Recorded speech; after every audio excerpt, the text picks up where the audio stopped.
ഞാനൊരു വക്കീലെന്ന രീതിയിൽ നമുക്ക് അങ്ങ് കണ്ടിരിക്കുമ്പോൾ ആ സത്യസന്ധതയും നേരും ഈ സിനിമയുടെ പേര് പോലെ എന്തും നഷ്ടം വന്നാലും നീതി ജയിക്കണം, ചുമ്മാ കുറെ സെക്ഷൻസ് ഒക്കെ പറയും എന്നുള്ളൊരു വലിയ മെസ്സേജ് ഈ സിനിമയിലുണ്ട്.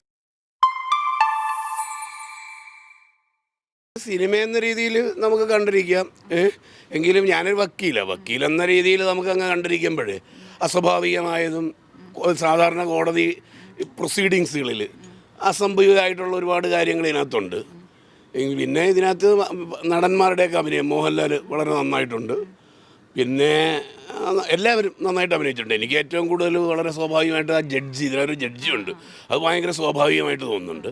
പക്ഷേ അസ്വാഭാവികമായ പല പിന്നെ പ്രൊസീഡിങ്സ് ഉണ്ടെങ്കിൽ കൂടി സ്വാഭാവികമായ ക്രോസ് എക്സാമിനേഷൻസൊക്കെ നടക്കുന്ന സ്വാഭാവികമായ പലതും പല നടപടിക്രമങ്ങളും ഉണ്ട്.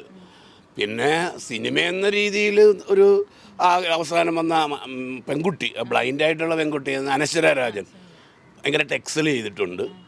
പിന്നെ ഒരു മോഹൻലാലിനെ സഹായിക്കാൻ ഉള്ളൊരു പെൺകുട്ടിയുണ്ടല്ലോ, ഹൈറ്റുള്ള, വക്കീലല്ലാത്ത ശാന്തി വക്കീല യഥാർത്ഥത്തിൽ. അതിൻ്റെയും ഒരു പെർഫോമൻസ് വളരെ ഇമ്പ്രസീവായിട്ട് തോന്നി.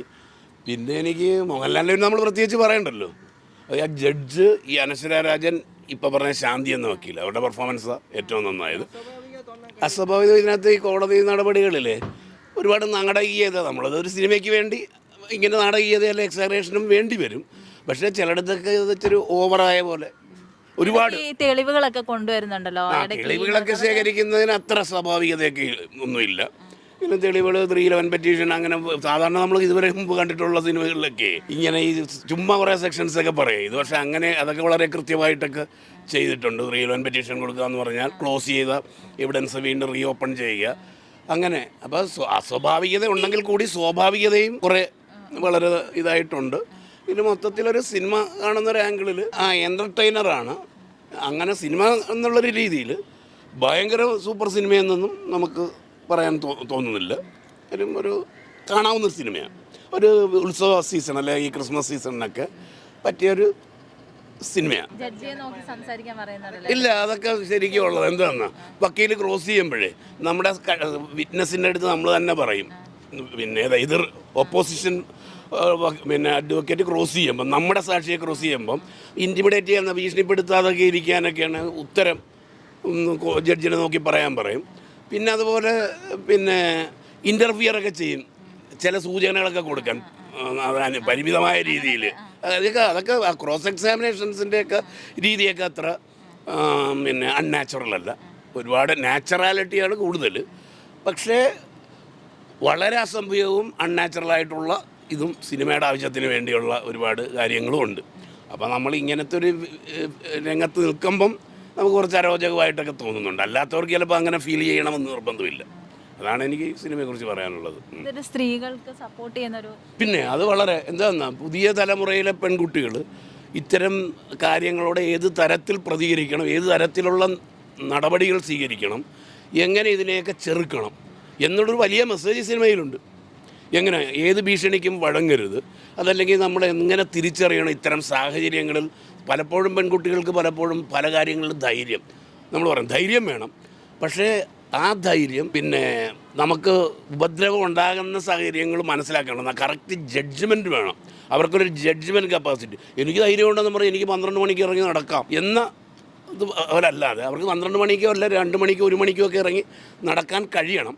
പക്ഷേ നമുക്ക് പ്രതികൂലമായ സാഹചര്യങ്ങളെ വിലയിരുത്തി വേണം എന്നുള്ള ഒരു മെസ്സേജും അല്ലെങ്കിൽ ഒരു തിരിച്ചറിവ് എല്ലാ വിധത്തിലും ഉണ്ട്. പിന്നെ ഇങ്ങനെ സംഭവിച്ചാൽ അതിനെ എപ്രകാരം നേരിടണം, ഒരു കാരണവശാലും മുന്നോട്ട് പോകരുത്. പല പ്രതിബന്ധങ്ങളും, ഏത് പ്രതിബന്ധങ്ങൾ വന്നാലും അതിനെ സധൈര്യം നേരിട്ട് നമ്മുടെ നീതി നേടിയെടുക്കണം എന്ന ഒരു മെസ്സേജ് ഈ സിനിമയിലുണ്ട്. അങ്ങനെ ആ ആംഗിളിൽ വളരെ നല്ല സിനിമയൊക്കെ തന്നെ. പിന്നെ ഇതുപോലുള്ള സിനിമകളും ഒക്കെ നമ്മൾ വെറുതെ കണ്ട് അതിൻ്റെ മെസ്സേജ് ആരൊക്കെ സ്വീകരിക്കുന്നുണ്ടോ എന്ന് നമുക്കറിയത്തില്ല, പറയാൻ പറ്റത്തില്ല. പക്ഷേ ഇതെല്ലാം ഒരു ഇത്തരത്തിലുള്ള ചിന്തിക്കാനും ഒക്കെ ഉള്ളൊരു സ്പാർക്കെങ്കിലും നൽകും ഈ സിനിമ. അപ്പോൾ നമ്മളെങ്ങനെ പ്രതികരിക്കണം, എങ്ങനെ നേരിടണം, പെൺകുട്ടികളുടെ അടുത്ത് മോശമായിട്ട് ഒക്കെ പെരുമാറുന്നതിന് നിയമപരമായി എങ്ങനെ നേരിടണം, അല്ലാത്ത വിധത്തിൽ എല്ലാ സജ്ജീകരണങ്ങളും നമുക്ക് എന്തൊക്കെ തയ്യാറെടുപ്പുകളും ഒക്കെ നടത്തണമെന്നൊക്കെയുള്ള ഇതിനൊരു ഗുണകരമായ മെസ്സേജ് ഉണ്ട് ഈ സിനിമയിൽ. പലപ്പോഴും ഈ സാമ്പത്തിക ബാധ്യതകളെ കാരണം ആൾക്കാർ ഇതുപോലുള്ള കേസിലേക്ക് ഇറങ്ങി തിരിക്കാറില്ല. ഇല്ല, സാമ്പത്തിക ബാധ്യത നമ്മളെല്ലാ സംഭവങ്ങളും നമുക്ക് ദോഷകരമായിട്ടുണ്ട് സംഭവിക്കുന്ന എല്ലാ കാര്യങ്ങളും ഈ കാലം എല്ലാത്തിനും നമ്മുടെ ചിന്തകൾ വാശിയോ അല്ലെങ്കിൽ നമ്മുടെ വിദ്വേഷത്തിനെയൊക്കെ നമ്മൾ കുറച്ച് കാലം കഴിയുമ്പോൾ മാറ്റുമെന്നുള്ളത് അത് മറ്റേ സാമ്പത്തികമൊക്കെ ഉള്ളവർ ചിലപ്പോൾ മുതലെടുക്കാനൊക്കെ ശ്രമമൊക്കെ ഉണ്ട്. അത് സമൂഹത്തിലുള്ളത് ലോകമുണ്ടായ കാലം തൊട്ടേ അങ്ങനെ ഉണ്ട്, സ്വാധീനിക്കപ്പെടാൻ. അപ്പം അവർക്ക് പിന്നെ സാമ്പത്തികമായി പിന്നോക്കം നിൽക്കുന്നവർക്ക് അസാധാരണമായ അല്ലെ അവർക്ക് അവിശ്വസനീയമായ തുകയൊക്കെ കൊടുക്കാമെന്ന് പറഞ്ഞാൽ മനുഷ്യ മനസ്സാണ്. അതിനെങ്ങനെ അതുമായിട്ട് സമരസപ്പെട്ടു പോകും, ചിലപ്പോൾ അത് സ്വീകരിക്കാനൊക്കെ ഇടയുണ്ട്.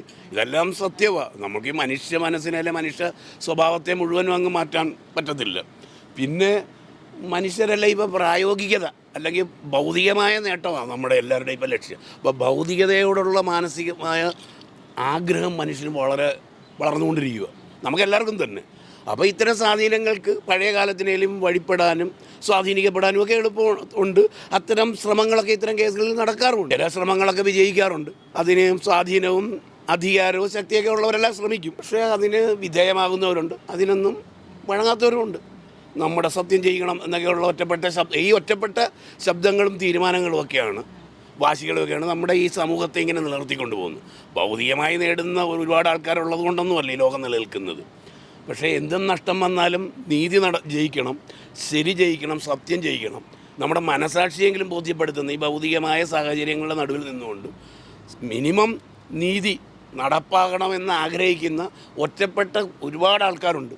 ആ ആൾക്കാരുടെ സ്ട്രെങ്തിൽ, അവരുടെ ബലത്തിലും മാത്രമാണ് ഈ ലോകം ഇന്ന് നിലനിൽക്കുന്നത്. അല്ലാണ്ട് സാമ്പത്തികം എങ്ങനെയെങ്കിലും ആരെങ്കിലും ഏത് മാർഗത്തിലും സാമ്പത്തികം ഉണ്ടാക്കി കൂട്ടണം എന്നുള്ള ആൾക്കാർ സമൂഹത്തിൽ ജീവിക്കുന്നതുകൊണ്ടൊന്നുമല്ല, അതൊക്കെ തോന്നല. പക്ഷേ ഇത്ര ഒറ്റപ്പെട്ട ആൾക്കാർ സമൂഹത്തിൽ ഒരുപാടുണ്ട്.